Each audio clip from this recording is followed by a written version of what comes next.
The minute he would have told, I said close the door, I would have been like, everybody leave the motherfucking dressing room, please. Stop fucking playing with me. Bitch, I'll kill you. Where you staying? Moth, big moth. It's just different.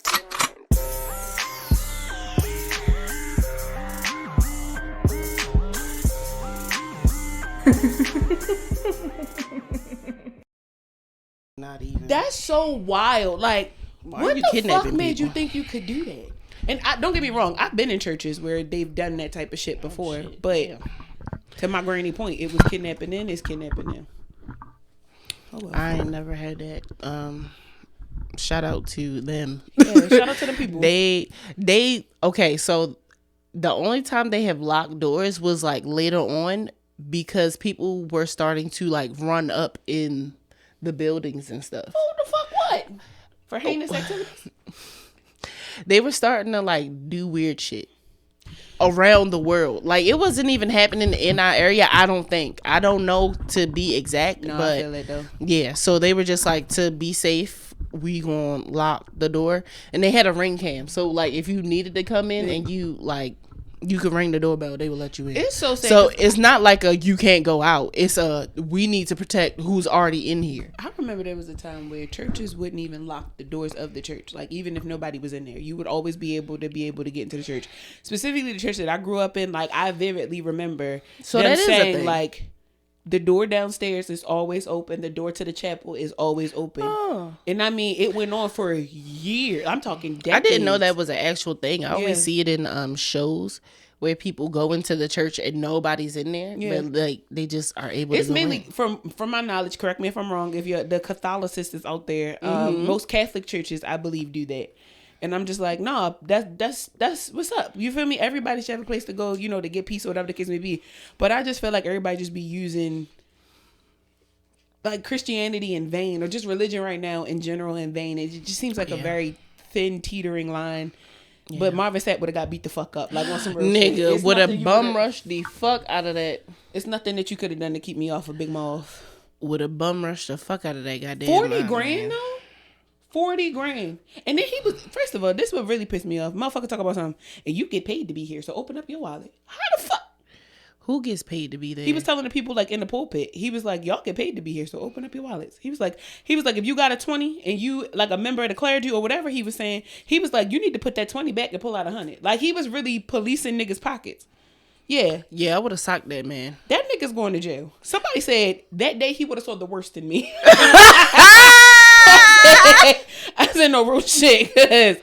Absolutely. You got me. You gotta go. You gotta go. You going to jail. You got me 8 ways to fuck up. That's insane. And it was 15,000 people in there? It was 4,000 people in there. 1,500 of them have filed kidnapping charges against them. Oh. And now look at you. Get ready to go to prison. I already poured shit in my cup. I figured. That's what I was just saying. From last night. So Don Julio, actor Julio. That's how you do me up. First of all, I didn't get home till 3 o'clock this morning. Well, 2 o'clock. I didn't go to bed. 1:45ish. I didn't go to bed till 3. I wasn't out partying. That was my thing though. We went to, first of all, Safari nightclub. If you listening. Oh, it's Safari nightclub. If y'all listening, because I saw that you were near Ampersy. Yeah, no, that's where we went. We went to Ampersy. Ampersy, because I was checking your location. I was like, where is my friend at? Ampersy was and so who good. did she go out with? Because she didn't tell me nothing. So my friends from PayPal. I worked in a PayPal call center for like 5 years. Mm-hmm.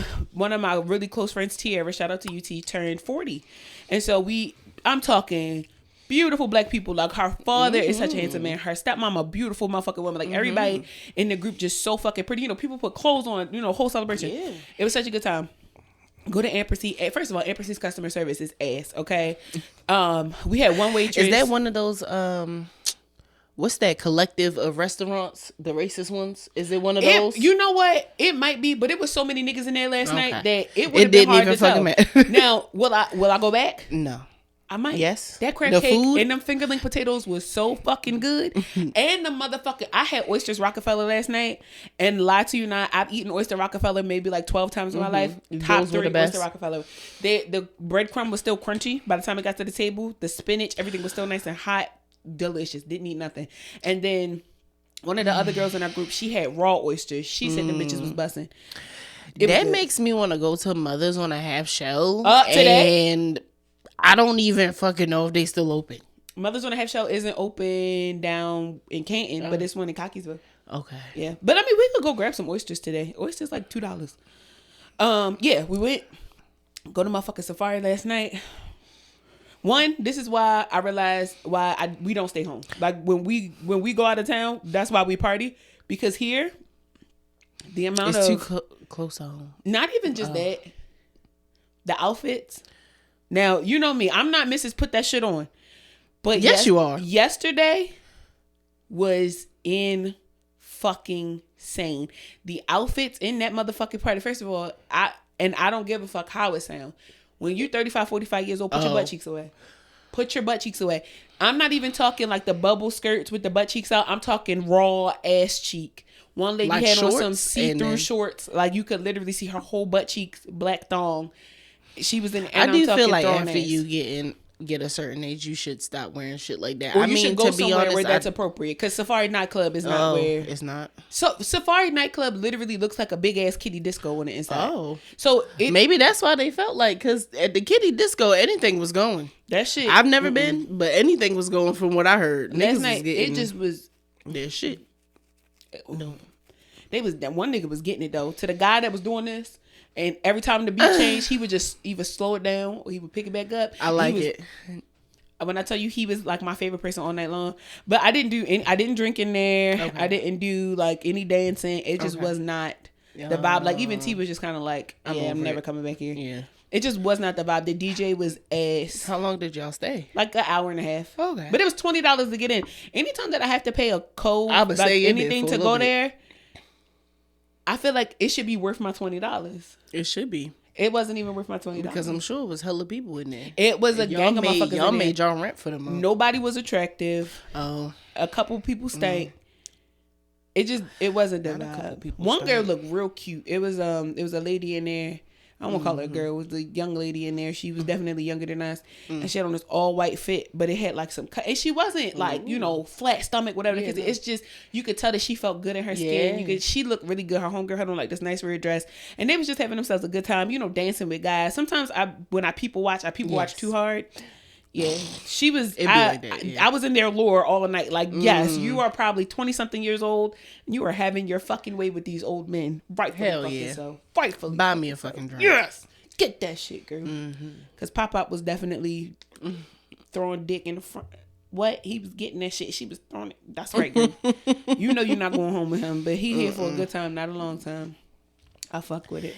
He definitely not here for a long time. He done lived his long time. Girl, what? Like that he motherfucker is at down the end of his long time. Like that motherfucker down Pride. Shout out to you, my boyfriend. He said, I said, I have a husband. He said, you can't have friends? Nigga, no. All right, put my number in your phone. Just don't tell him. Don't tell him who it is. Nigga, what? Go away. Welcome to another episode of Jaded in Development. I'm one of your hosts, Big Mama. And I'm your other hostess, Natty. Period. Before we get into the episode, make sure that you like, comment, and subscribe.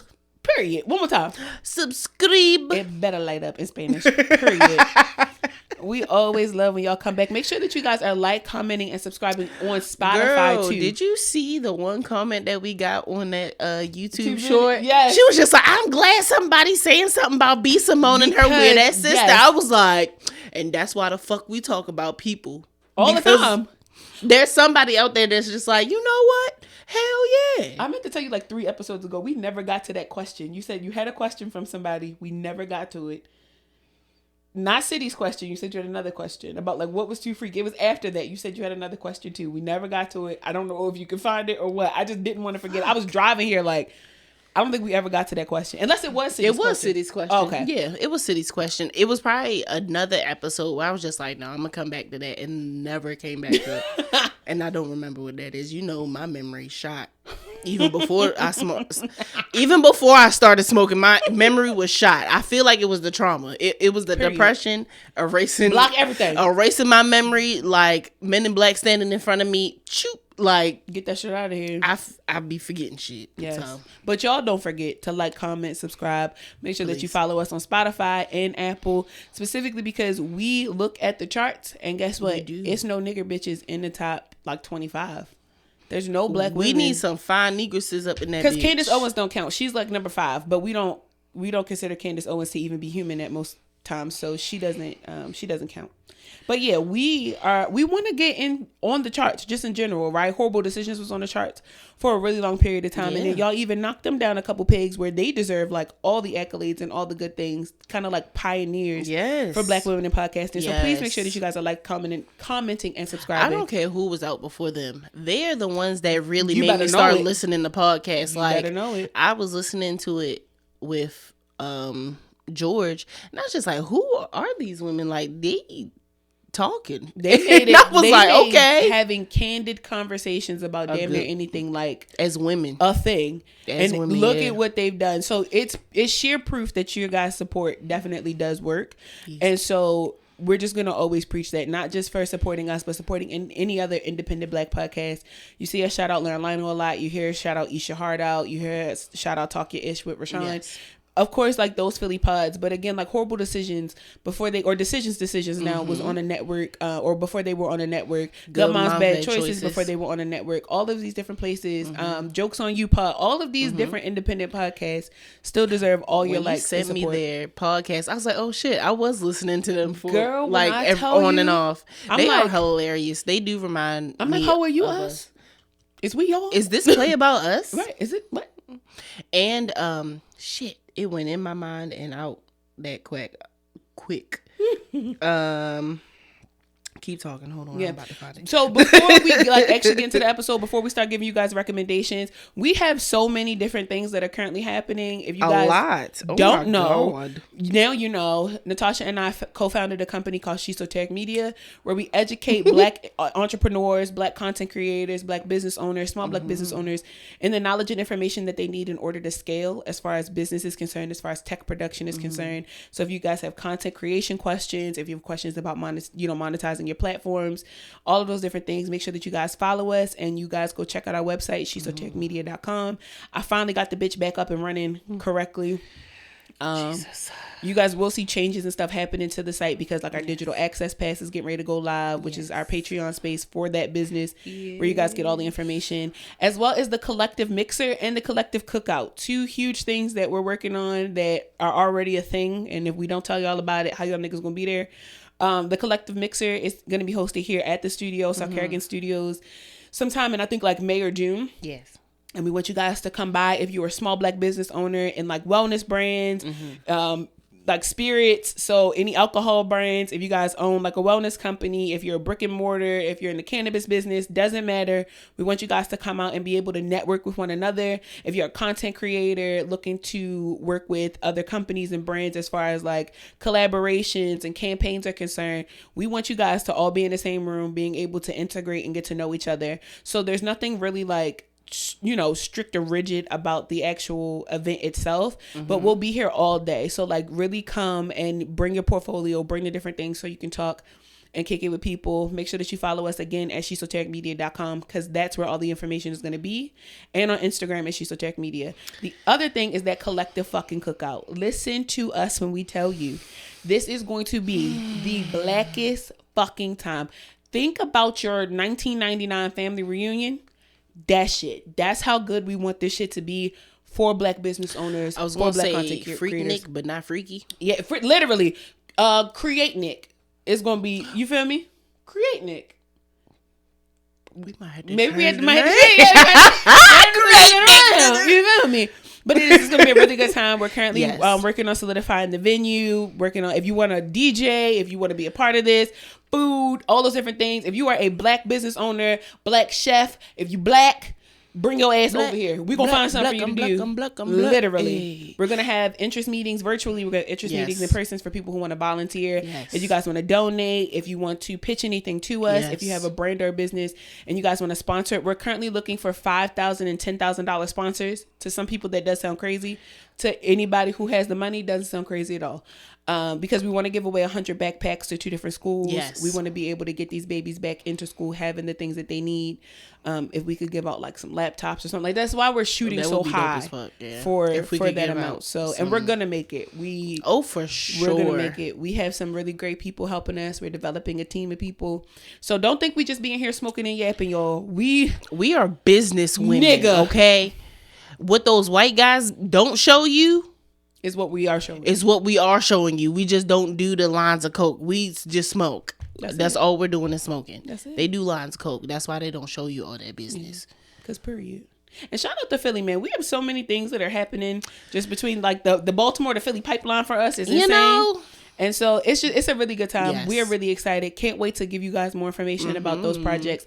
But for right now, again, follow us at Shesoteric Media so that you can stay up to date at what the fuck we got going on. Because there's a lot going on. Yeah. I never thought that our church announcements would be this lengthy. But we also didn't know that we would be working this diligently. Will definitely be a clip for Instagram. Hell yeah. Just so I remember where to cut it. The Need to Be Studied podcast. Really good. The lady that you put me on to, Robin, and her friend, they were on there. That's so Mandy funny. was on there. Ish was on there. That's so funny. And I'm just like, because it's a really good show. They came across, like, you know how they have like new episodes down here. I'm not subscribed to them, but they came up the other day as like shows you should listen to. I'm gonna check them out. And we finna reach out because 100%. We also this needs to be studied. We also need to reach out to Keeping It a Bean, Marquise. Yes, because he's also having first of all, make sure that you go follow Keeping It a Bean pod, one of the most blackest educational candid spaces like ever. That's not on the network. But he also has a coffee brand that he is debuting.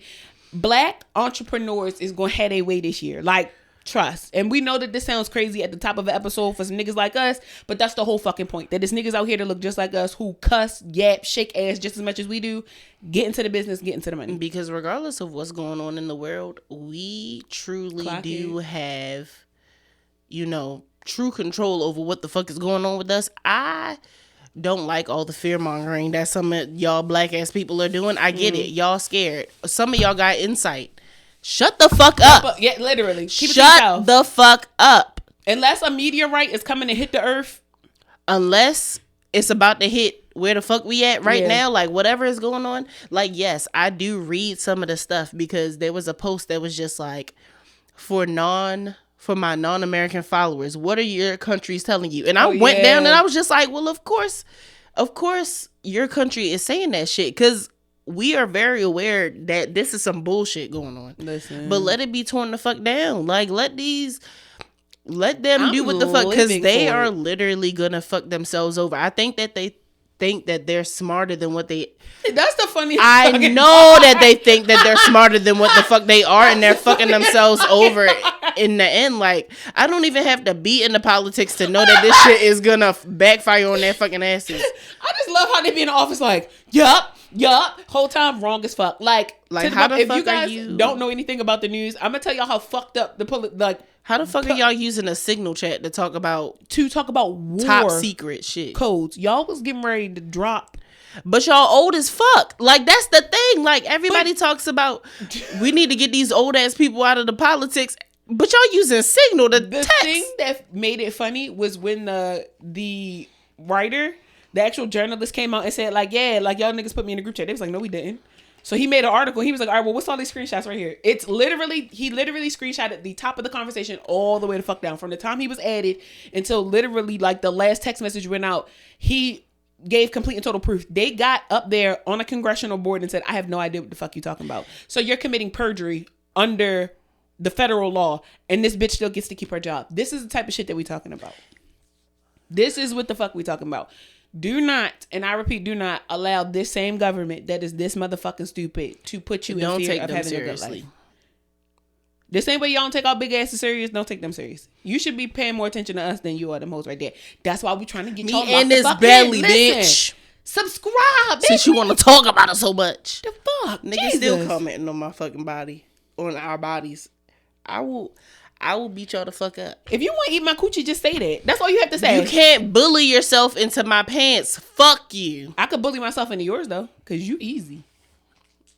Now clock they do like men are so fucking easy. It's really disgusting how easy y'all are. It's disgusting how easy y'all are. I can see why y'all are like the number one for STDs because y'all will fuck a McChicken. Now you got McChicken crumbs in your hole. Now it's spicy down there. Additionally, why isn't Chick-fil-A open on Sundays? Girl, hold on. That's how I know you're my best fucking friend. That's how I know you're my best fucking friend. Right when you said spicy, I was just like, that's the only spicy. That's the only chicken sandwich, the only spicy chicken sandwich that I really fuck with. Fuck Popeyes for real. I drove past 2 Chick-fil-A's Fuck today, Popeyes. and I said, now these the motherfucking breakfast doors one, of the church that need to be fucking open. The breakfast spicy chicken one because it's smaller. Of the Chick-fil-A church, or y'all need to put them hoes in Walmart. They have one that's open on Sundays, but put it's them bitches in Walmart the same way Rally's put their motherfucking fries in Walmart. The same way Sonic put they tater tots. Why can't y'all put some chicken patties the whole time? They do. They have them either at Walmart or Sam's Club. Somebody was like, these are a dupe. They're a dupe to them, and I could give you the brains. There's dupes to them, but it ain't the real Chick-fil-A. You can get them from Walmart. It's a bag of like 8 for $12. Okay, I get them all the time. Yeah. Damn, now I gotta get myself one tomorrow. Right when I was just like, I'm not about to. I just told myself it would be way easier for me to be pescatarian if that motherfucking sandwich wasn't so fucking good. Girl. Like, legit, that's the only thing. Like, I'll go and eat chicken wings every now and then, but I am not big on chicken. Unless it's that motherfucking chicken and I've been sandwich. Cutting it up and putting it on top of a salad so that I don't have to eat the bread. Because I'm really trying to get away from carbohydrates. Y'all know that's like my weakness. A biscuit, a roll. Just do low carbs. I need to do no carb at all. I need to do like you need it for 1 the or 2 gym. carbs a day. I need because you need it for the gym because I'm gonna binge if I don't, and I don't want to do that. Biscuit, bitch. I'm gonna go on a biscuit binge. It's gonna be ridiculous. We did not talk about our week's friend. How was your week? It's been rather good. I went to the gym 4 times, even though I got in the house late on Thursday. I was like, I'm waking my ass up and I'm going. Yeah, and it was a really good workout. Mm-hmm. Friday night, I stretched to the heavens and got up, and I was just like, nothing hurts. Yes. Mm-hmm. Like, this was like self-care. I did a headstand. Yes. I was like, okay, my core isn't as weak as I thought it was. Mm-hmm, mm-hmm. Oh, excuse me. Saturday, I did videography and then got 3 extra. I got 3 clientels. Yes. I was like, I didn't know I was coming here to network. Shout out to Angie. She my manager and every fucking thing. Literally. I don't give a. You can't be around Angie and Angie not say, she be doing such and so, right? She's on the side like, yes, and I'm her manager. Mm-hmm. Yes, so she's gonna contact you. Yes, I have a manager, bitch. Yes, it's happening. Sorry, she over there taking pictures of me and shit. She was just like, I just want to say, you look so fucking good in these pictures. I'm like, life is doing its thing with you. It's doing its big one. Like, fuck yes, cut this shit up. Sorry, y'all, I've been drinking. It's just, you ever just been happy for your friend? See, I'm not a hating ass bitch. When my friend is happy and she's growing and growth and abundance and just all the things are happening, you just want to sprinkle some more on there. Like, eat that shit up. Eat it up. Eat some more. Eat some more. Eat some more. Like, yes. You said going to the gym. You said clientele. You said money. You said money. You said money in your pocket. You said your skin glowing. You said you happy. You better stop fucking playing. I love to hear it. I fucking love to hear it. I'm so happy that you're happy. Yo, check them titties. I gotta figure out how to Santana titty bounce. When I figure that out, it's over for you bitches. Period. Check them titties. I don't know if that's how you do it. I guess. I don't fucking know. How's your week been? I know you were having a little bit of in a tizzy a little bit. I almost came over there and beat somebody the fuck up. This week was very my friend upset. What is the word? Interesting. It just it brought a lot of shit to the surface. Ooh. And I recognized like why I was triggered by so many different things. Like having the conversations that I had with people this week, I recognized like how much impact like my childhood and just like shit that I've experienced with other people had the effect on how I reacted this week. And I'm like, okay, like I get it. Like it wasn't deep enough where I had to bring it up in therapy, but it was like you need to close this chapter of constantly being worried about somebody else, because there's nothing that you can do. Like, you can't hop into this person's body and make them do what you want them to do. So it's like, I'm just an anxious person. To know me to know is like, anxiety is probably going to be the thing that kills me. I shit you not. Like, in my old age, it's probably just, I'm going to wake up one morning like, damn, I'm going to die. And then I'm just going to close my eyes and go to sleep. Chill. I Please really do that at like 80. Oh yeah, I'm not trying to go out till I'm like 92, 93. I was about to say at least. I'm trying to live 93 to 93. Okay. You see what I'm saying? Like, yeah, like born in 93, I'm trying to die at 93. You see what I'm saying? But that's not bad. I've made people be so weird about death. It's like, bitch, whatever. Like, whatever. You get one life. Death happens. You know? What the fuck? And that was like a theme for this week. Nobody died, but it was like health issues, you know, like not even money issues, but just like conversations about like wealth and things of that nature. And I found myself immediately triggered, but it's just because like the foundation that most Black people's lives are built off of isn't solid. It isn't the education. It isn't the knowledge. And so at first I was crying, you know, like I was sending you voice notes, I'm crying. And as I'm sitting in the car, I was like, nah, this is where you close this chapter of being like, not one, you can't change nothing that's happening. That's first. But two, this is why you're the generational curse breaker. Like, bitch, you're making the change. You're doing it. And so I was like, actively that this is not fucking working, that women before you and people before you and your family have done this shit, and it's not working for you. I did bring that up to Tamara. I did say that to her directly. I was like, I have noticed how the women in my family never got a chance to live their lives because they always worried about somebody the fuck else. But they did what they had to do, and I literally told her on the phone. She was like, "Ooh, this a word." See, this is why I like talking to her, because she be saying that shit to me too. She said, "Ooh, that's a bomb." Yes, we do have the same therapist. Literally, I told her on the phone. I said, the difference is in this life is that what I want to do has become what I have to do, and not what I have to do being what I want to do. I said, now growing up, my grandmother, my aunt, my mom, all of them had to do what they had to do, and they made that what they wanted to do. So they literally put their dreams to the side, and they was like, well, listen, if this is my assignment, then it's this, and that ain't it. Where I'm like, what I want to do is going to be what I have to do. Like, I'm going to have a good life based on what it is that I want to do in order to have a good life. And what I'm thankful of, and again, like sitting in, you know, revelation about it, I was like, this is why they were so fucking hard on me growing up. Growing up, they would tell me the same thing. Don't have a baby early. Don't get motherfucking. And you would wonder why they like, why are you preaching this to me? But I'm watching because you. They are doing what they have to do, and it's not what they want to do. That's this week, although broke me in a lot of ways. That whole like we're breaking shit down in order to just be done with it. That's exactly what I needed this week. I needed these breakdowns. I needed the anxious attacks. I needed all the shit, and I was just like, God, you motherfucker, but like you own it. Yeah, I see what you're doing, and I raise you a good life. Yeah, literally, as it should be. Chill. So that was my motherfucker week. Sorry to put a damper on things, but whatever. It's fine. I just be living my life like that inner child work. Girl, this retrograde could really go. Like, I was about to say, it's an eclipse or something going on. Yeah, Venus is in retrograde. Mercury got his new braids. Something with a Mercury again. What the fuck? I just thought till he left. Nope, till April.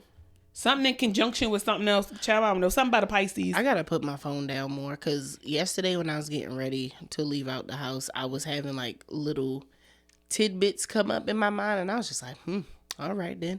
Yeah. I'm distracting myself so much that I can't get these messages. Yeah. It came to me because one thing I realized is that I am speaking up more. Mm-hmm. And the thing that I'm realizing about speaking up more is that a lot of people that have known me 3 years plus are not used to that. Yeah.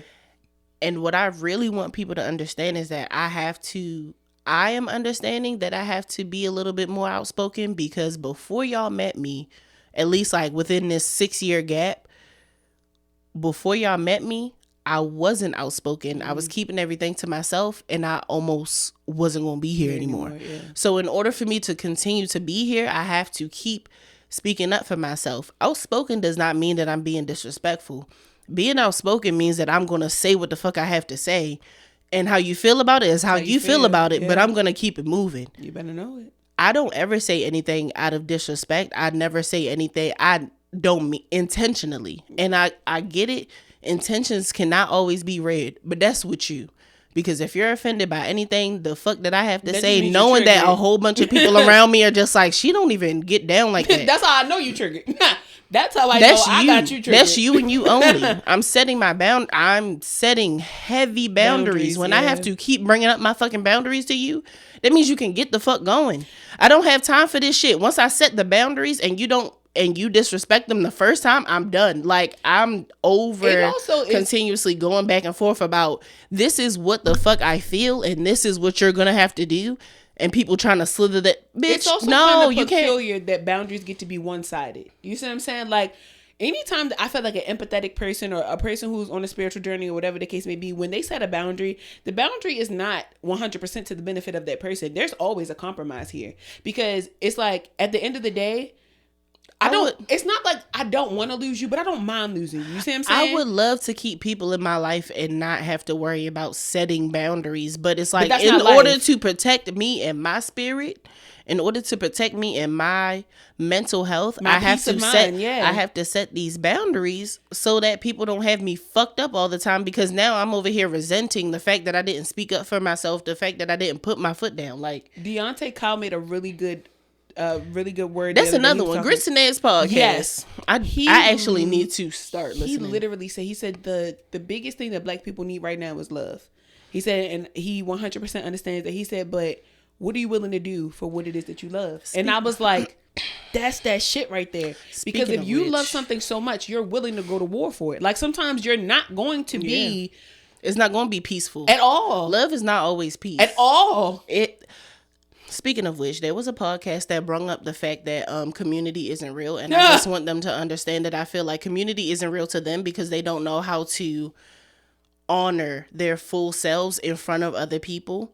And to be able to disagree. And to be able to disagree peacefully and be able to just continuously talk about it in order to understand both sides. Like, that's where love is not your bloodline. No. That's the thing. Y'all get community mixed up because you think that community has to be a direct reflection of your family. And the whole point of community is because your direct reflection of your family doesn't work. That's the whole point. The whole point of gaining community is because the community that you were born into, the village, right, that they talk about all the time, in order to raise this child right here, me as a child, her as a child, right, they didn't show up.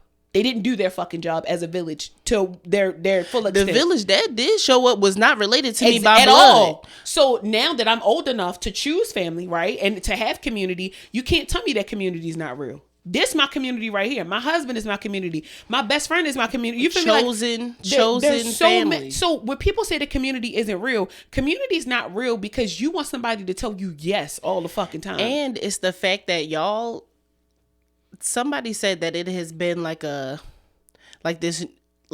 new word that everybody wants to use in order to abuse. It's like when narcissism first came out, toxicity. It's the same. And it's shit. just like, but nobody really understands the impact that community can really have with you when you actually sit down and think about, I have to have hard conversations with these people. I have to sit down and look at myself when other people are talking to me about these things. I have to be willing to open my heart and trust these people that I don't know from birth, which in reality, sometimes you can't trust people that you've known since you were born. So it doesn't even your daddy, your granddaddy, the weird man that said that he wasn't sometimes your uncle, but you find out he related to your auntie, your cousin. So like, come on. Like, let's be so fucking for real. I think community is what you make it, and it's all about being open and honest. That's a part of love, being open and honest with people and understanding that you're not always going to see eye to eye, but the fact that you can come back and be willing to have conversations and be willing to just move forward. The big thing about being able to move forward is a change in behavior, though. Yes. Like, that's the big thing. Like, we cannot move forward until something changes. Because I can bring it to your attention all fucking day long. I could tell you all day long. And you could tell me like, yeah, you're right. No, I feel it. But for you to keep doing the same thing that I'm bringing up to you shows that you have no regard for my emotions or the boundary that I'm trying to set. So if you're going to get disrespectful with me, let me get disrespectful with you by just not dealing with you at all. And now that you don't have access to me, it's a problem. That's why I'm not in a relationship anymore. You better know it.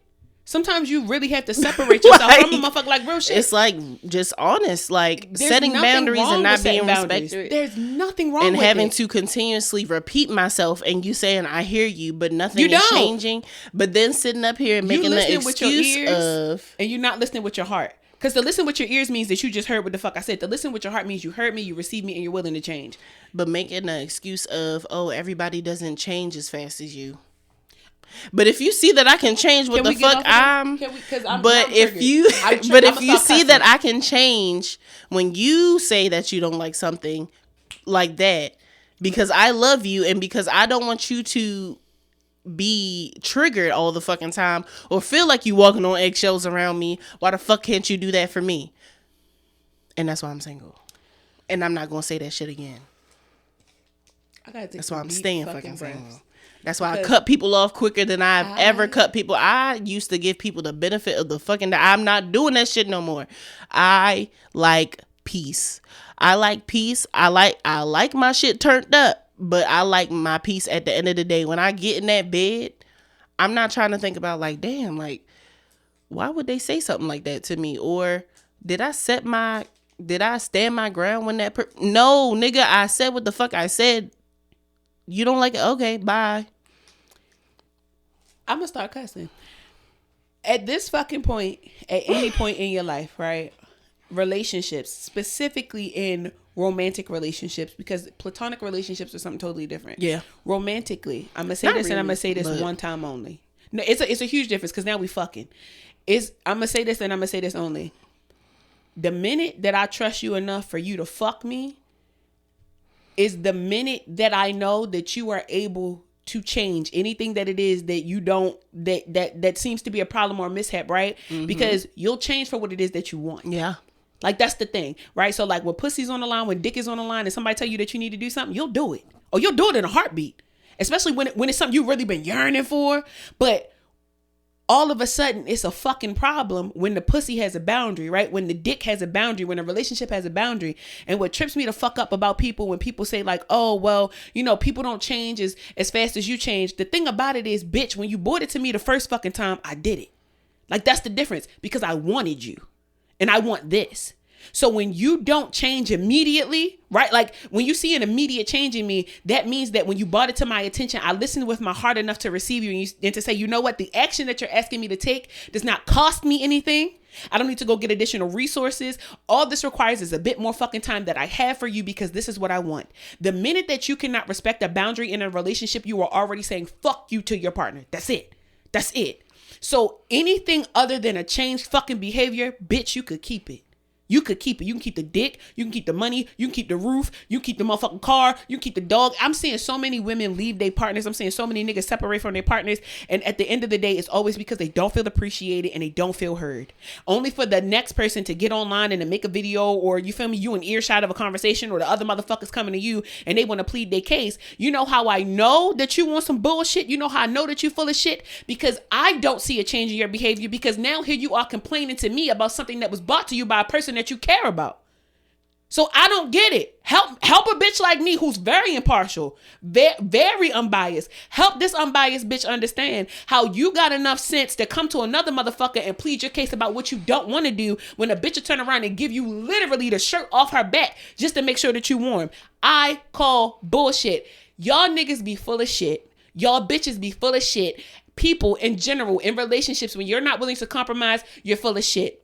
And I really fucking feel for the people with open hearts and good hearts that get fucked over in relationships because y'all all of a sudden feel like, hey, something needs to change. And the other person in the relationship, be damned if you finally have a mind for yourself. Be damned if you finally start to love yourself more. Be damned if you say, you know what, this isn't enough. You thought that being able to get by the skin of your teeth and a good motherfucking wordplay that it was going to save this relationship. Joke's on you, bitch, because I'm smarter than you. And I've caught the fuck up. And now that I'm caught up on the bullshit and I bring it to you, now all of a sudden people don't change that fast. You changed when you wanted that motherfucking job. You changed when that bitch was in your DMs. You changed when you needed the motherfucking brakes fixed. You changed when you needed some money in your pocket. You changed when you need a haircut. You change in every fucking way. You changed when them niggas told you that they wanted to go the fuck out. You changed when them bitches said they was going to Miami. Then there was a change. But now that we in the household and now we got to have some words, right? We got to talk about some shit. Now all of a sudden, people don't change. People don't change as fast. Well, guess how fast this relationship about to change? Instantaneously, because I'm out. I'm gone. And don't come to me with change behavior after the fact because, bitch, I've given you really time, chance after fuck. Call me Chance the Rapper, bitch, because I've given you chance after fucking chance. And it's been the same fucking song. And don't keep bringing that shit up to me either because I don't give a fuck. No, don't because I don't give a fuck. No, bring it up. And see, that's my thing, right? Because you're the type of person where when you're done, you're done. See, I wanted to eat at you. Like I need it. So bring it up to me as much as you want because I can say the same thing to you. But what did you do to change? I did such and such. I ain't seen it. No, you won't have to bring me a portfolio, a spreadsheet, and a PowerPoint presentation of changed fucking behavior before I even consider giving you the opportunity to speak clearly to me ever fucking again. Bitch, when you step to me, you better step to me with changed behavior and a real fucking apology. Because if you embarrass me in public, if you shame me in public, if you got me out this bitch looking stupid, you don't get to apologize in private. You don't get to change the behavior in fucking private. You get to respect me in public. You get to change the behavior in public. You get to take me out in public. You get to act like you actually fucking care about me in public, and that's if I give you the opportunity to. But to keep coming around me talking about people don't change as fucking fast, you'll change for the next bitch real quick. When the next piece of pussy come along and they seem a little bit interested, now all of a sudden you'll get on your A game. Just tell me I wasn't good enough. Just say it. Just say I wasn't good enough for the change because you know what? Because not only do I not give a fuck, but now you've just confirmed exactly what it is that I've been feeling this entire time. And it would have been better off if you had said that to beginning. Me. Don't lie. What the fuck? What my girl say? She said, you'll lie to the one that you love. You'll lie to her. Don't lie to me. You'll lie to the next bitch. You'll lie to the next nigga. You'll matter of fact, you'll lie to me, but you'll tell them the truth. Hey, I'm like in a relationship, I got a couple kids, like blah, blah, blah. And you'll give them the opportunity to choose. But you be damned if you mess up the one thing that you know for sure is a secure thing. So you'll come beat around the motherfucking bush and you'll treat me like absolute total shit. In order for you to feel like something, guess what? That shit stops today. Today. You want to see some change, bitch? I'll show you some change behavior. And then when I start acting cold, when women stop speaking in the household, why are you acting like this, bitch? Why you been acting the way you been acting this entire fucking time? How about we talk about that? Well, what do you mean? You know what, bitch? Go jump off a roof. Piece. Go climb. I want you to get up in the attic. I want you to come out that little circular window at the top. I want you to climb all the way up to the, and I want you to jump. Just like Nico Bellic off the top of a building on GTA, and I want you to break both your ankles, bitch, because you got me fucked up. Because how dare you come over here acting like some, why have you changed? Have you not heard what the fuck I've been saying this whole fucking time? Like, you're not putting two and two together? The better question is, why haven't you? That's the better question. The better question is, why have we been together for this length of time, and you still where the fuck I found you? Let's talk about that. You're only a couple steps forward because I helped. Because I held your fucking hand. And when I let your motherfucking hand go, you got the nerve to just be going ahead with your motherfucking life. You got I do. And I bet you that if I ever in the mere chance happen to look back over my shoulder, I bet you still be standing where the fuck I left you. And that goes for friendships as well. Because there's a lot of people out here that will talk cash shit, will throw dirt on your name. Oh, don't worry about it, Carisha. I lost my JT too. You right, you did, bitch. You did. Because you're right where the fuck I left you. You're exactly where the fuck I left you. And rightfully fucking so. You want to know why? Because you are a hare in the race. You get easily fucking distracted. You'll do anything to not have to take accountability or responsibility for a motherfucking thing. And I'm only stupid but for so long. Because when I finally catch on and I learn the lesson, which just so happens to always be the people that you care about the most, that's when I'm going to stop caring. And what the fuck you going to do with that? When the one person who gave a fuck about you don't give a fuck no more. Now you have no one. Remember that community we was just talking about? Maybe you should go find some real niggas who will tell you that you got shit fucked up. And don't fall out with them niggas. Don't fall out with it because now you really have nobody. Y'all need to go get you some motherfuckers that's gonna hold you accountable while you're in a relationship about not to dog your bitch out. When you in a relationship, stop talking to single people. Stop hanging around single people. As somebody who's married and I hang around single people, the single people come to me for advice. Oh, you married? Talk to me about something. I have married friends. I have friends that are in relationships. A lot of my friends are single, newly single, because it was like, hold the fuck up. Like, no. Like I'm seeing it. Hold on. Because like when your husband was going through it, what happened? He would bring some shit to me and I would change the behavior. I would bring some shit to him and he would change the behavior. Oh, I'm not getting it. So it looks like you need to leave, baby. Y'all niggas, man, people don't change it. You better eat my ass, bitch. Go die some motherfucking where. Leave me the fuck alone. You want to just do the topics on this one? Yeah. Okay. We'll just... Because I done shed 2 tears. Goddamn. Y'all ain't seen me do that. It's okay. I don't be crying on here. It's okay. It's fine. I'm going to cry again sooner or later. It's okay. Because I be knowing the people that be making you cry. I'm going to put y'all in a fucking jar. You just wait. I'm talking like ashes. I'm not going to I'm going to burn y'all at the stake and put you in a jar. And I'm going to shake the bitch up so you never have peace. Friend, the spiritual work that I'm finna do when I... Oh! I'm talking short of my leg. Y'all gonna think have a fire pit. Y'all gonna think I'm finna take... Call me! Y'all gonna think I'm taking a fucking goat out the closet and splattering that fucking blood on the floor because I'm not... Listen. We getting 2 tilapia fish from H Mart. Whatever needs to happen. Give a fuck. I'm gonna have a ring of fire. I'm gonna get the gasoline. I'm gonna be in the middle. Chocolate. I'm throwing salt. Y'all ain't seen shit yet. Nigga. Y'all ain't seen a motherfucking thing. Cause y'all got me fucked up. When you get her fucked up, you have me twice as fucked up. Because the minute that she becomes sad, you know what I become? Violent. She do though. I instantly, I don't give a fuck who did it. I immediately, so you want me to kill him is what I'm hearing. That's what immediately, the minute she start crying, I hear in my mind, the little people in my head, they all get into an agreement. They go into one board meeting. I got a big like hall. It's like a big business building. The minute she start crying, it's an emergency meeting. We shut everything down, and all the people in my head, they come to a meeting, and the big one, like the big wig. I got like one like big cocaine habit having boss man, and he bald. He like my old manager Eric. And he come in, he slam his hands down on the motherfucking table. He go, they have to die, and then we start consulting about how we kill people. Everybody just start throwing out ideas. And vice versa. It's like, burn them at the stake. Because like, when you were sending me them voice messages, I was just like, girl. So I got to come over there. I'm like, I understand that you married. I'm going to start windmilling niggas. I swear to God. I got to put this nigga in my trunk. Literally. And drive sporadic so he shake shit up. Service. Like, I gotta shake this nigga up in my fucking hatchback. Allegedly, we're gonna start a service where if your baby father is pissing you off, we will come to your house late at night, kidnap him, strip him naked, drive all the way to Hagerstown, drop him off, and then make him walk back. Allegedly. I might even put the word allegedly up here. That's exactly why this topic is so true. Leos and Libras, mass destruction and chaos. I love this friendship that I have with you, friend.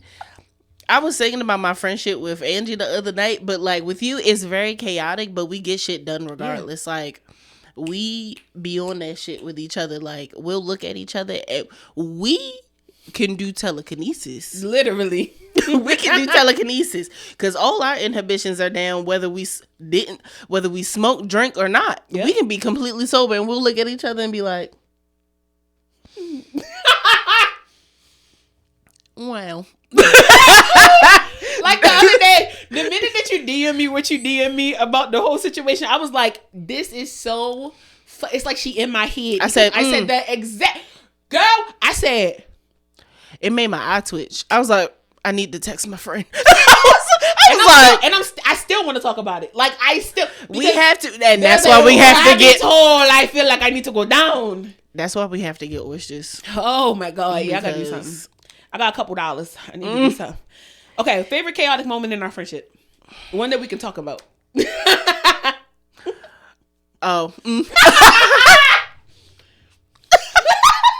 Definitely can't talk about that one. Oh shit! You go first, because you know it takes me a minute. My favorite chaotic moment.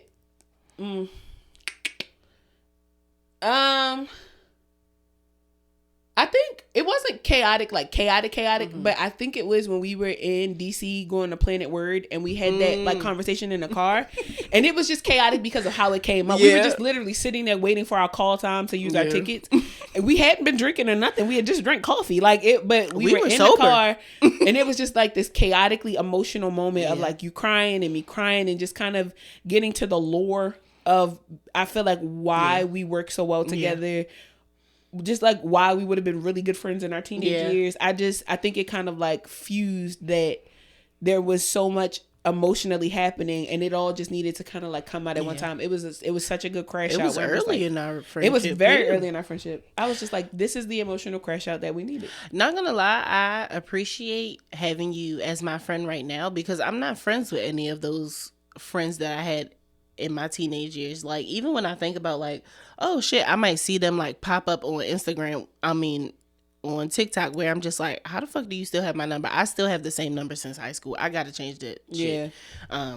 Before I start really doing business. But niggas is blocked anyway, so it's not like but really still matters. But I really appreciate having it at this point, so that I can understand like, okay, yeah, when I was a teenager, this would have helped. Let me heal that inner teen. Yeah. You speak to my inner child. This is healing these different parts of me while also helping me grow as an adult. Yeah. Same. So I truly appreciate you for that. Of course. I appreciate you more. You teach me to like calm down. Yes. Like, I've always just been a leader. I've always had to be like either the older sibling or the middle child that has just like a lot of responsibility. Mm-hmm. And I never got the chance to just kind of like prioritize myself and do things that I wanted to do. Mm-hmm. Because even if I was out with friends and whatnot, I was just so concerned about.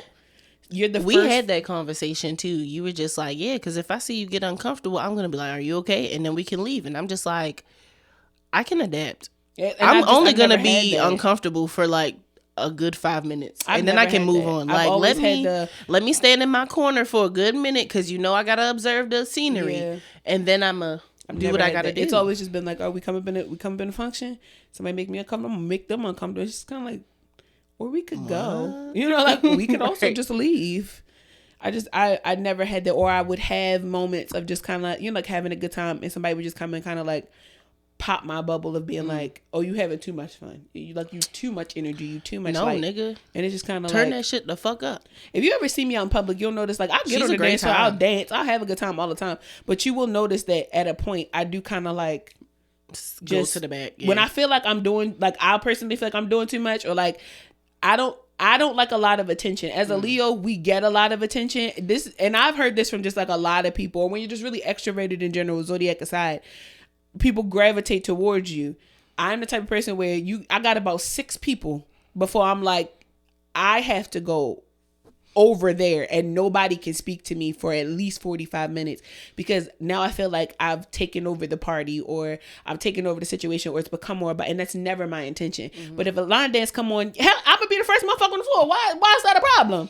You said, but it can be, because again, like you said before, intentions are not clear all the time. So it's not my intentions to take over anything. I've been at weddings and been the first person on the dance floor. It's not intentional.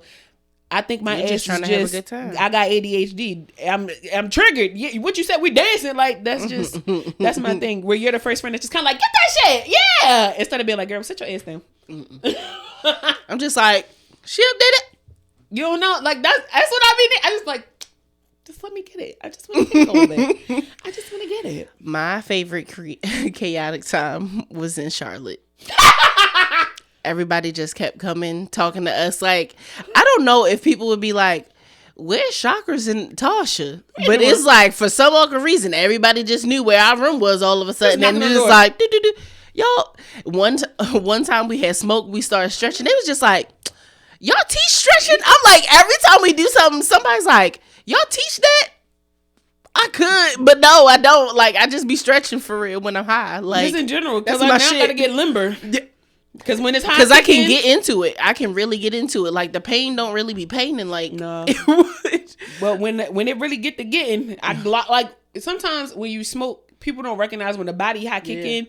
It's not the type of body high where you feel super lax. Sometimes you feel a tightness in your body, almost like you gotta release it, and you really gotta move that shit around. Yeah, it's like locking you up. But yeah, that was my favorite chaotic experience. The whole trip, for real. Everybody coming over, smoking outside on the patio. Just be in the hype house, for real. It felt like a content creator house, I'm not gonna lie. I would love, but without anybody to do really recording as much as content creators would. Yeah, I would too. I can't wait until we do this group trip. I want to see everybody. I want to see B again. B was such a good time. Yes. I want to bring a home girl. Like, we had a really good time in the house. Yes. We really did. Shout out to everybody. Shout out to y'all niggas. We were talking about this on the phone. If I fart around you, we locked in.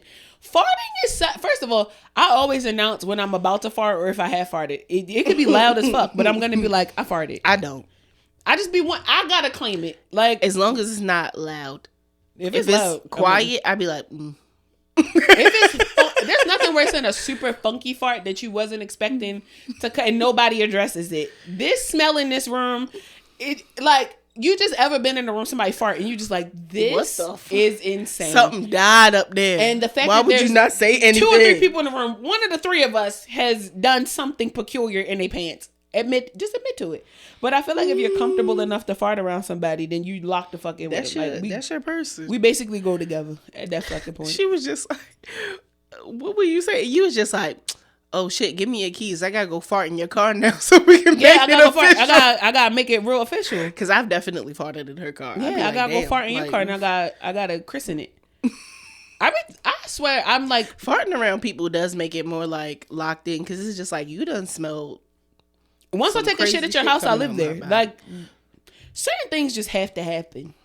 Yeah. In order for me to feel like we are friends, or we're like, you know, community or whatever. Because like, I should be able to. Are we as close as you actually as we claim to be? Yeah. Because like, it's one thing if I'm changing my clothes in front of you. A titty is a titty.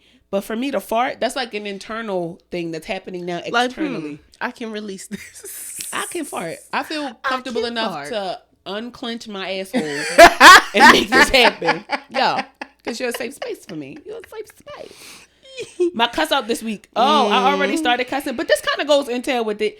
Alpha male parts who invite women on to trigger them. So we came across this project recently. Shout out to Pretty Girls Love Weed. And they are on a press tour at this moment. And they were on the No Fugazi podcast. I already don't like this nigga Cooley. That man is very unserious. I have an Instagram video from a while ago where I cussed him the fuck out because I just truly cannot stand him. He is a black Andrew Tate. I just realized. Not only is he a black Andrew Tate, he's a black Andrew Tate and a hypocrite, right? Yes. Andrew Tate to me is like a motherfucker who is just creepy. He definitely should be in prison. Like, he's weird. He be dating underage girls. Cooley is the type of person where he preaches about like alpha males, things of that nature, but you have a white baby mother who also has children outside of whatever the fuck y'all got going on, because to my knowledge you didn't marry her. So on the episode that he had recently with Pretty Girls Love Weed, he had damn near the entire cast on, and he was asking them different things about like, you know, like what's your favorite thing to do. And one of the ladies on the show is older, right? Like old enough to be a grandmom older is what I'm saying. And he was basically like, so why didn't you bring up the fact that like you had grandkids? Why did you bring up the fact that you wanted to shake your ass? Because I like to shake my fucking ass. And why do I have to tell the whole fucking word that I have kids and grandkids? How the fuck do I know it ain't a motherfucker from the next SVU episode? You feel me? Trying to scope the scenery out. Yeah. Why do I have to bring that type of shit up? And then he brought up something about like, because it's not that type of show. Literally, like, I can't be like that personable on here. And then he brought up something about like can a woman raise a man or blah blah blah. And the lady was like trying to get to the point, but you could tell that she was, you know, maybe a little triggered by the conversation too. I had to skip through this podcast because he triggers me in a way where I want to jump through the screen and choke the shit out of him because he's disrespectful. And my biggest thing is, you can, like we were saying before, you can disagree with people amicably without demeaning them. And I think that the premise of the show is already somewhat demeaning and stereotype based on what people feel, which is why we have this show to prove that like pretty girls do smoke weed, right? That you can be educated behind it. You can be certified behind this shit. There's an educational portion to this. But to try to force a woman's hand to be more feminine, to be more light, to be more agreeable, to be more domesticated. That's not what I'm here for. It was almost like you was trying to humble her. And it's like, nigga, you got braids in your head and you got them dumbass glasses on. If anything, and you taking care of somebody else's kids. Use a bitch. Use a bitch for real. Because you can't even do what the fuck you're supposed to do well, right? Keita Rose had a whole motherfucking video about how you started off as literally like a backhandler for their podcast and somehow literally misogynized your way onto the show. That's how the fuck you did it. And in my mind, I'm a firm believer, because I read energy well, I can automatically, like, I know for sure that when that microphone is off, you don't act this way. The only reason why you act like that is because you're in a room of women who you think won't beat you the fuck up. You don't know women well enough. You just don't. Your co-host sat there and he said nothing. You want to know why? Because you look fucking stupid. And he honestly doesn't even want to be, he doesn't even want to be a part of this. And for you to be called no fugazi, I don't even know what the fuck fugazi mean, but you seem fugazi as fuck. You seem like a cornball. You seem like a bitch for her. You and B. Simone is like right up there with one another with the hypocritical shit that y'all do. Y'all should definitely pod together. Y'all should definitely do a show together. And let's hear you talk shit to her all fucking day long. Let's hear you talk shit about how her sister loves prison men, right? Let's go have that conversation. But I don't honestly think that you could get on a platform that big because you're a bitch. And I'll say that right here. You're a bitch. And if you ever want to have this conversation in person, I'll drive the 2.5 hours to Philadelphia. That's nothing. You're a bitch. Just know I'm coming too. You're a bitch. I'll say it to your face. You's a bitch. You can come down here, sit on this couch, and I'll talk to you for an hour and a half about how you's a bitch. Because you's a bitch. Anytime that you sit up here and you do the shit that you do to women, and you think that it's okay because you get to go home to a domesticated white woman, you and these women you don't have no fight in their game. You don't. I just find it very awkward how you talk about how women raise children alone, but you were with a woman that was once a single mom.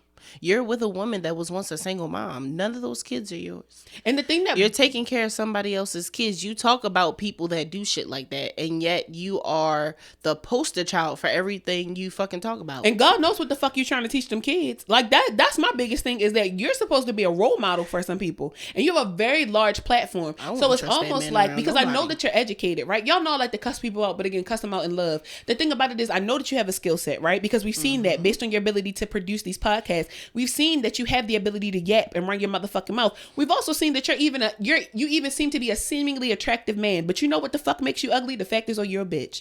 That's what really makes you ugly. It makes you unattractive, that you are so fucking feminine in the way that you act towards people and their opinions based on it being from another woman. It's almost like you want to be a bitch. So be one. You're a bitch. I don't like you. I'll say it here on this platform.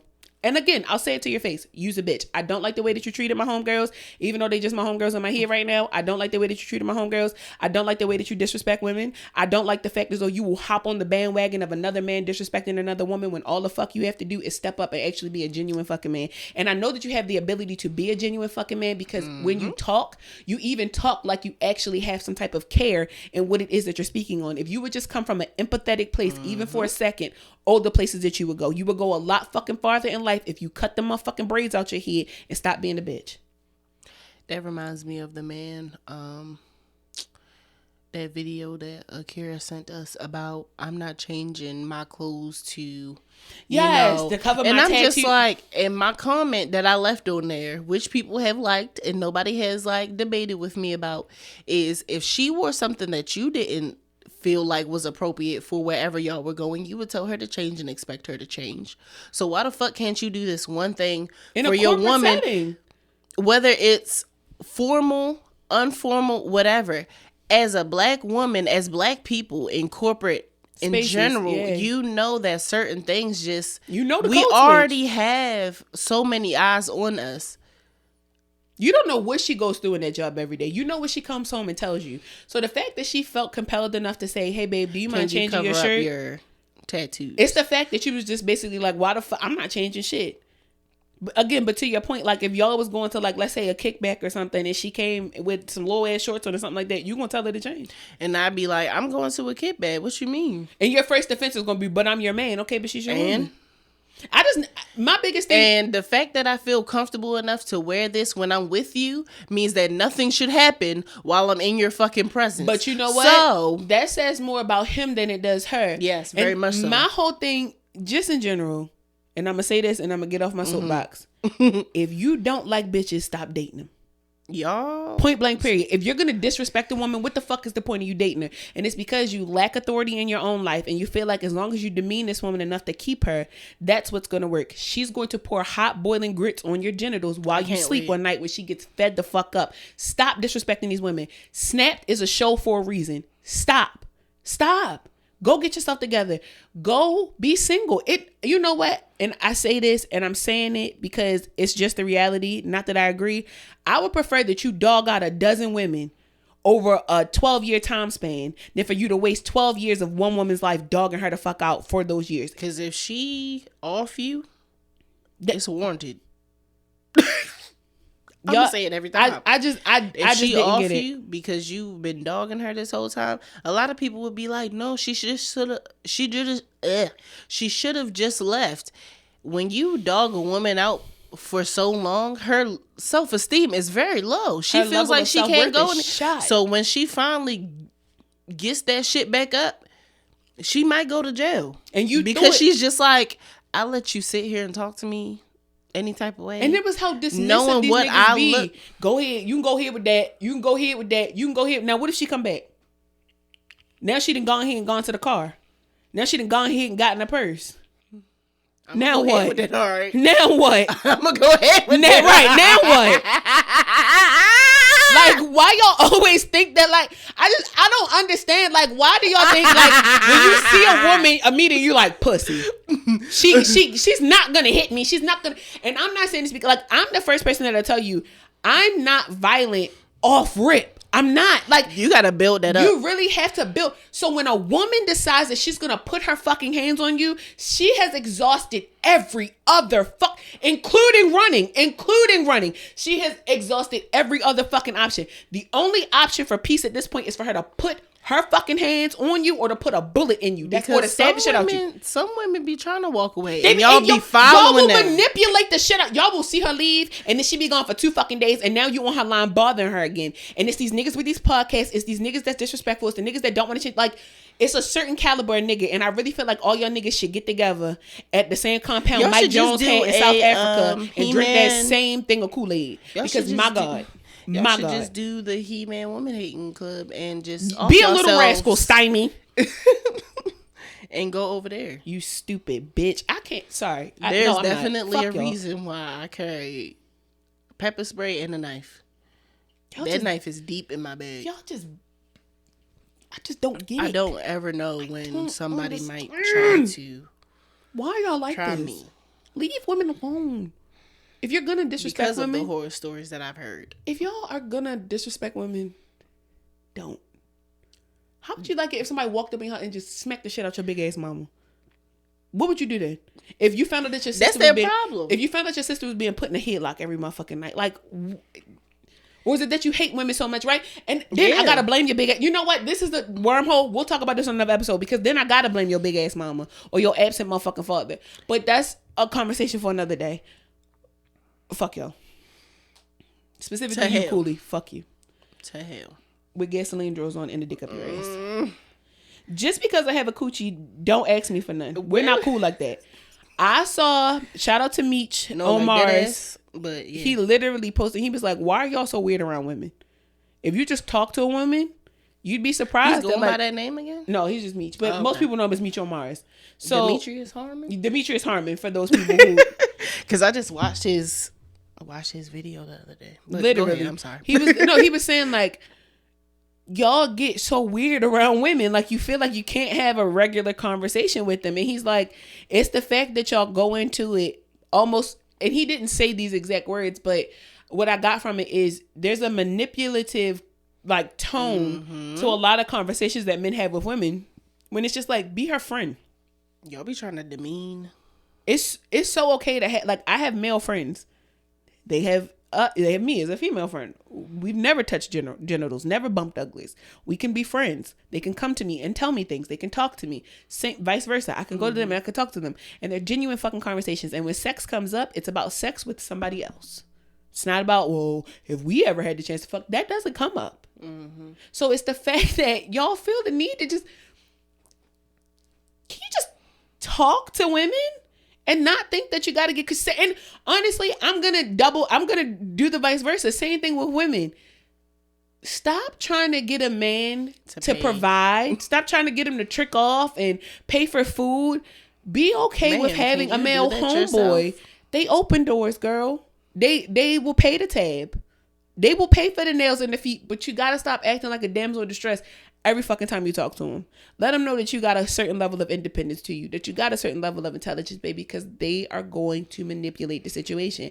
And just when you think that you got a leg up, you have to remember that men don't give a fuck. They don't. So when you think, oh, you feel me, girl, I'm using, he paying for my food, he paying for my nails, girl, you know what he looking at that as? That's an easy $200. If all I gotta do is get a bitch $200 and I get pussy 4 days out of the week, that's $50 every time I fuck it. That's easy money. Don't be that. Don't do that. Don't do that. Can we bring back genuine friendships, connections, like co-ed friendships? Yeah. God damn. I honestly don't have any of those, so I gotta find me some. Look, a couple niggas in the chat. Oh, well.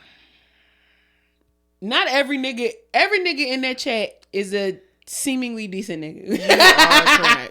You are correct. I don't ever think about it. I'm never talking about them. Yeah. Because I'm like, the relationship that I have with these 50 million fucking people in that fucking thing is like totally different from like, I'm talking about niggas that I see. Every nigga has their thing with them, right? But it don't have to be the thing with you. Yeah. And so I think that that's the difference, right? Is just get you some friends who can be your friend. Yeah.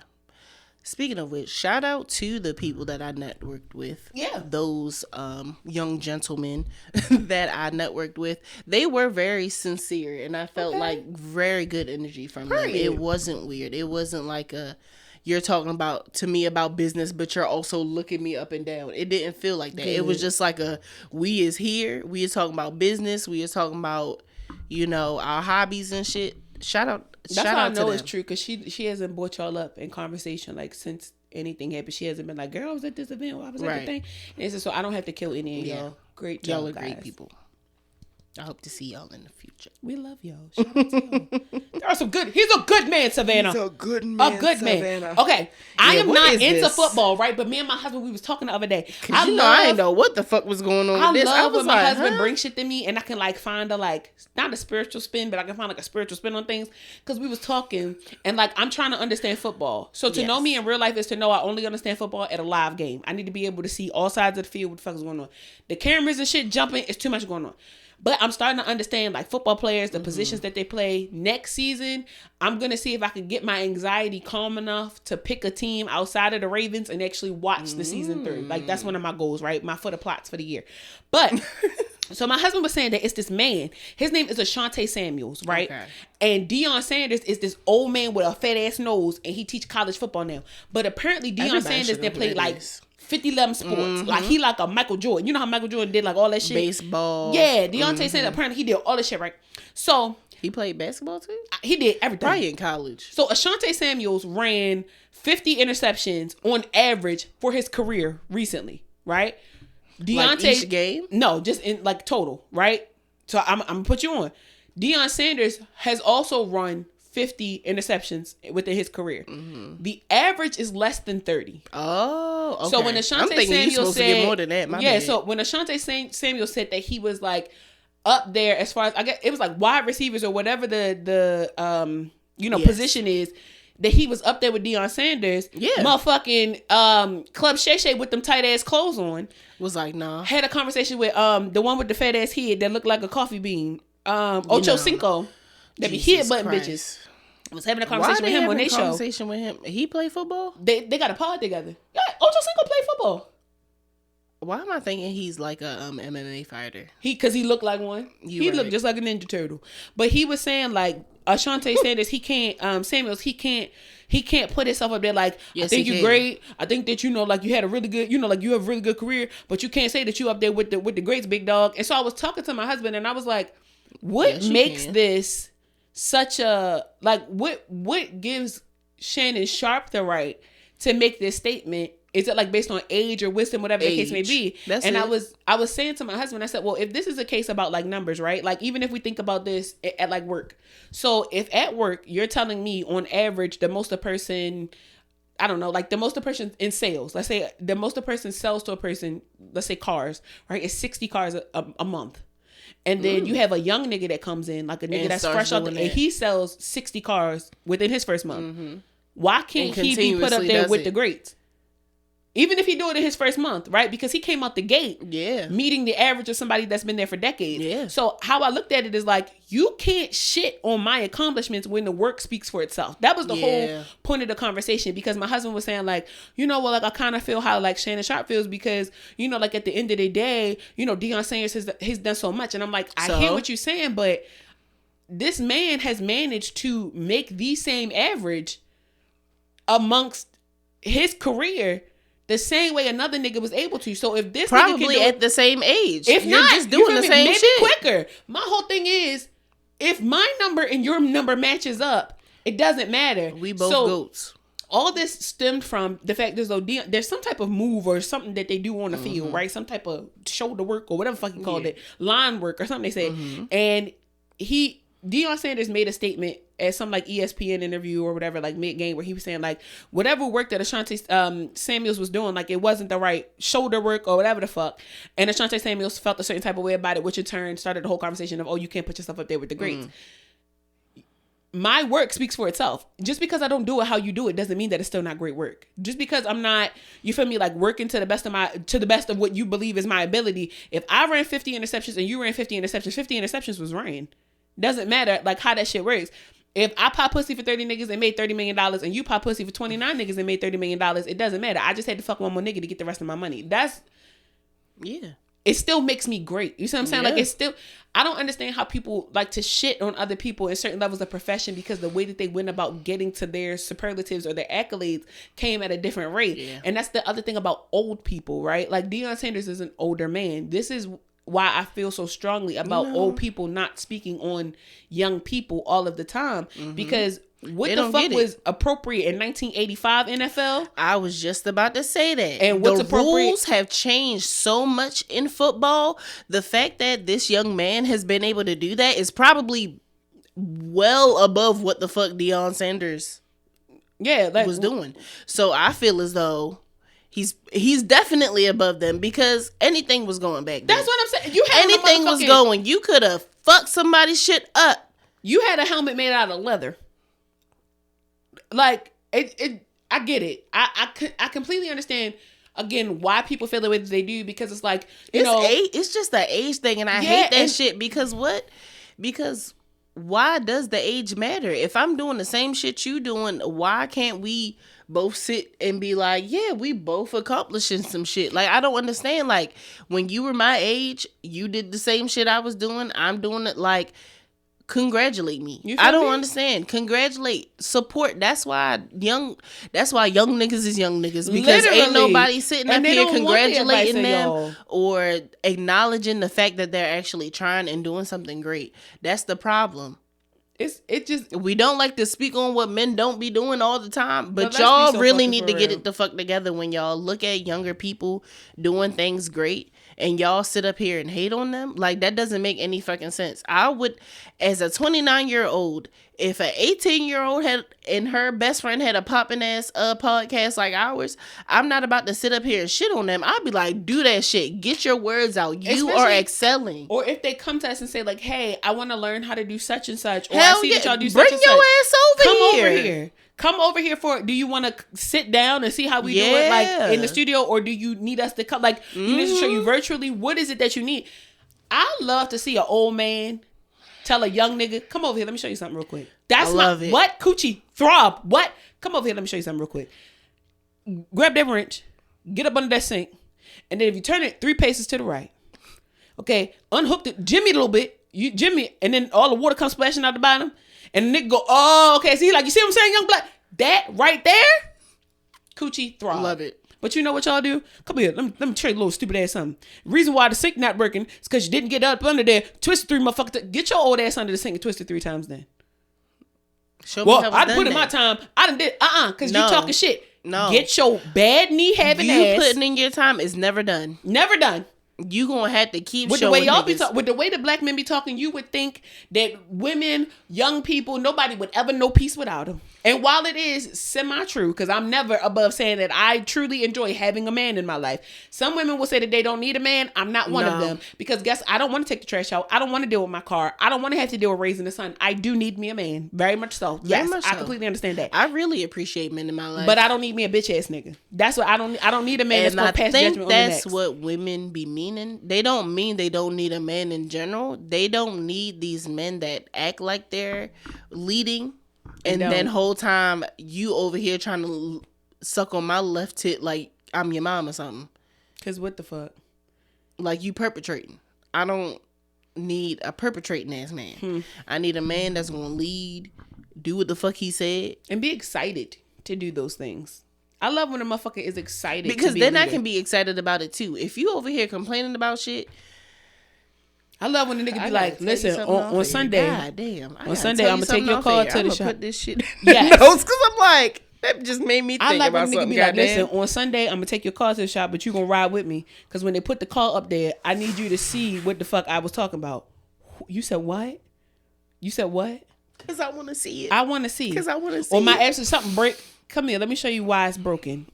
And it's not even like, I right? like to learn. In a relationship, I'm a learning ass it's bitch. one thing, but my heart throbs. Like, because you want to show me this? When my dad said something like, come here. When was the last time you got your oil changed? Why, daddy? Because I'm going to pull a stick. Look at the problem. My heart grows because I understand that he's upset, but it's because he cares. Mm-hmm. When my brother is like, bring your stupid ass over here. All these stickers on your fucking windows, I'm getting ready to take all of them off you. I'm going to detail your car. Stop letting him put this shit on your car because the adhesive does this to the glass. Blah, blah, blah. My heart throbs. You care. Can you detail mine too? He sure can. I know he will. Yeah. He'll be like, he says it every time. You, my little sister now you too. Twin. So bring your ass over here. Your new name is Twin. He's like, I call her Twin because y'all look eerily alike. I like it. I want niggas to just bring back the wrong niggas. Bring back Karen ass niggas. Bring back the 90s niggas. Where they at? Somebody dig up Tupac. You know what it was? Tupac died. And when Tupac died, it just switched everything. Tupac died, Michael Jackson died, fucked everything up. And Kobe died. Everybody fucked everything up.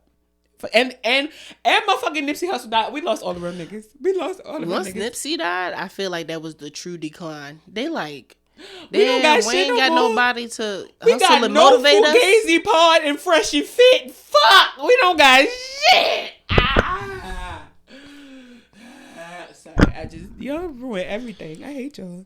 I do like a man that be trying to show me shit though. That's my shit. Especially in the store. You buy some stupid shit, he be like, you know this one better, right? That's usually me, and that's fucking annoying. I be like, why the fuck do I have to pay attention to shit? Oh, I like when I'm in the store and the man be picking up something. I'm like, put that down. Don't do that. Get the cleanser. Get that cleanser. Get that one. That's way better. For real, this one all right. This one straight. Sometimes I will be like, you see this brand and you see this brand. They the same fucking thing. Get that one. I like when the men real stupid in the store. They just looking dumb. I saw a guy in the store not too long ago trying to buy pads for his girlfriend, and he had two in his hand. He was like, "Excuse me, miss." I like when they willing to ask. He like, what's the super one? Because he like, my girl, she bleeding and shit. He ain't saying shit, but he was like, she bleeding. He like, and she told me come, but she said get the super ones. And like, I see that one say super, but the tampon say super. So how the tampon super and the pad super too? And I was like, because it's just a different way of stopping the blood. He was like, all right, so like, but like, what's the orange one? And like, do it make it more super if it's purple or orange? Like, he was just asking me like the silliest questions. It does make it more super. And I was like, do she like longer pads? He was like, let me call her real quick. Yes, he was that's like, all you gotta ever do. Or short pads? Like, I didn't even know it was all this shit in here. He was in that aisle going through. He was like, thank you, miss. I'm gonna call her. Because I guess he was trying to do it without having to get, more insight. Because when you on your period, you already agitated. On her period. But I told him, I said, it's gonna be worse if you come home with the wrong shit. So you should just call it because everybody's now different. She like these thin ass pads, and it's my second day. I hope if you ever find this podcast, I hope you got the right pads, sir. Hope everything. You were doing a little. Girl, he had a cart full of shit. And I just was like, he's trying. I don't know if he fucked up recently or what, or if like he just really trying to do better. But shout out to the men that actually be trying to fix it after they fuck shit up. I mean, because some people just be letting it be. Mm-hmm. And I'm just like, yeah, you can let it be out of my fucking life forever. I'm gonna be like I said, and I'm gonna let you go. This, what is this? Huh? What did I put? This. Fuck, my bad. I was trying to put the note. Oh. Damn, where did this come from? I feel like I was having a conversation with somebody, or it just popped up in my head. But when a man says he's not posting you because of his lifestyle, leave him the fuck alone. Yeah. He probably isn't even that nigga. The way, not to compare people's relationships on the internets, but when there's a genuine relationship going on, that man is going to post about that woman. He love his bitch. He don't have to put long ass paragraphs all the fucking time or whatever. He is going to post about that woman. Yeah. And there's men that have big platforms that post the fuck out of their women. Oh yeah. Don't you dare let one of these podcast niggas, one of these whoever influencer niggas that think that they are somebody say, I'm not gonna post you because somebody might say something, blah, blah, blah, blah, blah, and I don't want you that to hurt your feelings or this, that, and the third. Because why? Because why the fuck can't you post me? Like, I understand that there are some things that you want to like keep to yourself. She not saying post our fucking sex tape. No. She just saying post me on my birthday. Us out together. We might be on a trip. We came back from a trip and you can post me. Like, you can I don't understand. Still post it in your story. I find that people who are very secretive about their relationships also have another secret. It clicked. I said he's probably not even that nigga because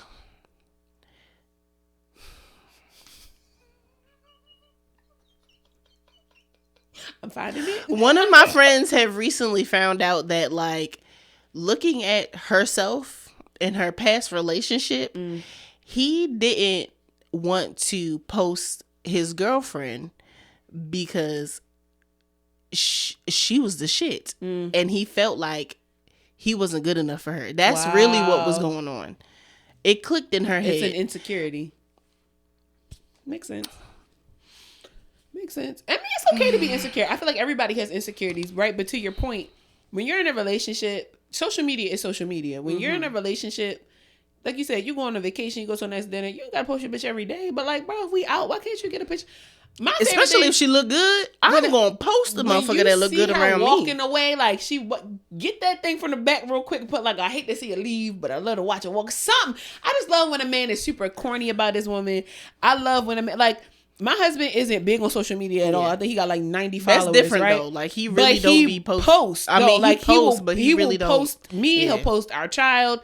He'll post different things. When a man because is really it's for him. My father posts my mama, my stepmama. He posts her like every fucking day. Some type of like tribute to her, the most beautiful woman. I rolled over this morning and got to see this beautiful face. And I'm just like I just want to throw up because he's just so fucking, but my dad is like a lover boy. If everyday men can do shit like that, don't let that man sit up here. And my daddy is a Sagittarius. So if a Sagittarius can do it, and I know a Taurus nigga that had his bitch on his page every fucking day. If a Sagittarius can do it and a Taurus can do it, I know some Gemini niggas that do it too. If the major three cheaters can do it, anybody can do it. Anybody can do it. I've seen Aquarius men spit in their bitch mouth on camera. If an Aquarius man can do it, anybody can do it. I was just about to say that if an Aquarius man can do it, and a Scorpio. The Hoochie Mama and Hoochie Daddy podcast, go listen to it. Mila and Orlando, go. I like them. Because he was a prime whore. I'm talking OnlyFans whore before they first, even while they were together and they were like fluidly dating and doing their whole thing. Now they're engaged to be married and he's a great stepfather to her child. They're a great couple together and there's still a lot of fluidity in their relationship. She's a Tantra educator now. Like they be doing the damn thing. If these niggas can do a full 180, so can your nigga. Girl, he don't like you. He don't like you, so leave him. He probably got a podcast behind him. I'm going to advocate for women leaving men that don't like them and also men leaving women that don't like them. Because why are you suffering? There's enough suffering going on in the world. We talked about that out here. We talked about that earlier in the podcast. We're not paying attention to all that the world is got going on, but you're probably paying attention to it because you have a miserable ass fucking relationship. Get the fuck out there. Get the fuck out of there. Leave that man or woman alone. Post what you want to post, but if you're not posting your partner, it's a problem, right? Because your partner is supposed to be somebody that you want. Like we said, we understand privacy, right? But you're not selling bricks of cocaine. PDA me down. If you want to hold my hand in public, but you can't post me on the gram. If you can slap my ass in public and be sucking on my bottom lip in Dave & Buster's, you could, because I've seen it. I've seen some PDA, especially out that Arundel of that Mills Mall. But a lot of them be married, and they do be married. Even the women be taking that side. They be taking that side Jones out. The women's really be married. Like, I'm seeing so many women cheat on their husbands as of recently, and I'm just like, get it from around me, because I'm gonna tell. Like, I'm sorry. You got a good man, Savannah, and why are you doing that? Makes me so uncomfortable. Like, blatant, disrespectful. Because, like, affairs are one thing. When people start having, like, long-term affairs, I'm like, oh, it's something missing out of your marriage. I'm minding my business. But, like, when people be, like, just cheating, I'm just kind of like, shit. I'm going to tell. The next time I see your spouse, I'm going to tell. Because this is not okay. Stop bringing new men around me. I don't like it. Stop it. Especially when they start googly eyeing at you. Get that shit away spray you in the eyes. You better get the fuck away from me. Get that shit away from me. You want to do the recommendations and then we get out of here? Yes. All right. Recommendations this week. Travelers on Netflix. I don't know if I talked about this before, but the shit is really good. I'm at the end of season 2. Basically what happens is there are people from the future who come back right before you die. So right, like the last 5 seconds before you die, they literally jump into your consciousness and they take over your body and they prevent the death from happening. And then they go basically as an officer for their mission. There's a bunch of teams, and there's a bunch of like different, like huge crises that happen in like the world, and their job is to prevent it. The show aired in 2018, so I'm actually kind of concerned because they had a pandemic episode before COVID was a thing. And a lot of shows had a little something like that. No, girl, I'm gonna show you this episode. When I tell you it was not eerie. A lot. There was like a couple like TikTokers that was just like, watch this show. Why did they have this before this even happened? I'm talking about like when it started going around, how people were getting sick, how it was a global thing. The fact that it all started in China. And I believe, I have to check this episode directly, but I believe it said this episode came out in 2019, 2018. But this was before the pandemic was even like a thing. Yeah. That takes a while to write. 9/11 happened in 2001, don't get me wrong, but the 9/11 episode that they had was very eerie. Probably. Very eerie. There's a lot of things that happen in this show where I'm just kind of like, how the fuck? Because travelers are fucking real. It's such a good show. And they don't come back as like people, one's a heroin addict, one is a single mom dealing with an abusive baby father, and they're trying to work it out. One is an FBI agent and his wife has like fertility issues. Like there's a lot of different topics and things that are spoken about just throughout the show. It's a really good show. I fuck with it. It's got 3 seasons. It's on Netflix. Highly recommend it. I'm only watching TV because I need to come back and be able to recommend something to you. You're right. I probably should start. It'll make me put my phone down. But also like reading a book because I'm reading the next one, Children of Blood and Bones. Still reading it. Did you read your other shit? I'm still reading it. Did you read that other son? What? I mean that other book, Jesus' Son or some shit like that? I started reading it and started crying. Oh. It's very emotional, and so she said not right now. I kind of want to give it to my dad or something. Like it's really more so about like black men. Oh. And it's like, I promise, it's probably what's so emotional with all the shit that was happening this week too. I'm just like, y'all niggas don't be taking care of us. I don't give a fuck. Like it was just bad. And so that book in itself is just like, why do men have to keep putting their emotions to the side? To be like, I was in the house having a midlife crisis, so absolutely not. Okay. Children of Blood and Bone is so fucking good. Even though it's been getting a lot of backlash. Fuck y'all. And I'm going to tell y'all why fuck y'all. Because y'all have a problem with the cast of the movie that's coming out. And don't get me wrong, I do believe that some of those people... talking about the author because she said something about something. It's a whole other First of all, the book is colorist. The book is ableist. The book is all different things. I don't believe that she's doing this to be rude or she's doing this to be, like wrong. Controversial. Yeah, I think that this is something that needs to be discussed. The Orisha is talked about a lot in this book. Tarot, to an extent, is talked a lot in this book. If you're an esoteric bitch, if you're a hoodoo bitch, this your book. This book is really good. It's by Tony Ayudini. I even listened to her say her name on, or Adeyemi, on YouTube, so I could make sure that I was pronouncing it correctly, because I'm trying to fuck up nobody's name. But the book is really good. I haven't been able to read it this week just because we've had a lot of meetings and stuff all week long, and my anxiety has been getting the best of me. But I probably should have read it in order to relax, but I watched Travelers instead. My book recommendation is The Secret World of Maggie Gray by Granger. It's good? Not gonna lie, I feel like that person definitely used ChatGPT to write this and then went back and changed some shit up. Yeah. But it is pretty good. Okay. Now I have to wait for the second audiobook, but I do have the PDF. So I'm finna read that. It's good. It's a lot. Amber said it's a lot of characters. If I can keep up with all the characters in this book, you be fine. Okay. Cause when I watch anime, I be like, what the fuck is his name again? This book, it was fine. I looked up one thing about Children of Blood and Bone and somehow ended up on BookTok. Yep. So now You be getting all of That's just my timeline. And I'm like, what the fuck? I don't even read like that. The second one that I'm listening to right now is I Accidentally Summoned a Demon Boyfriend. Yes! The first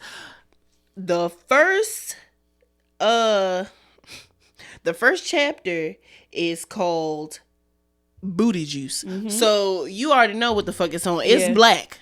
It's black. It's really good. I need to finish. Good. I actually downloaded it on my Audible. I don't even know how long ago, and never got to it. Yeah. But again, being on fucking Book Talk, Instagram. Have you been listening to it? No, I haven't been. I am really trying to get into the habit of sitting down and reading a book, because I will turn on an audiobook girl and clean my motherfucking house, or do something. And while it will make me productive, Tamara has really been big on being like, or you could sit the fuck present. Down. Yeah, you could really just sit the fuck still. And I'm like, I feel that. You're right. The last thing that I want to bring up is for my drinkers. If you guys drink like we do, you see we got drinking on here right now. Mm-hmm. To stay hydrated, Body Armor has these hydration replenishing drinks that come in a bottle. It looks almost like what's it called? Electrolyte?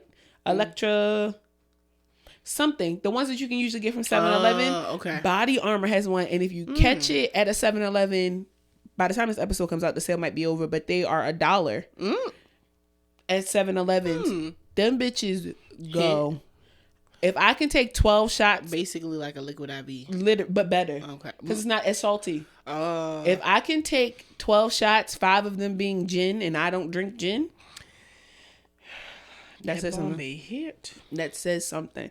It's really good. The orange flavor is good, but that tropical punch go crazy. Tropical punch is always gonna hit. Get you punch. Some.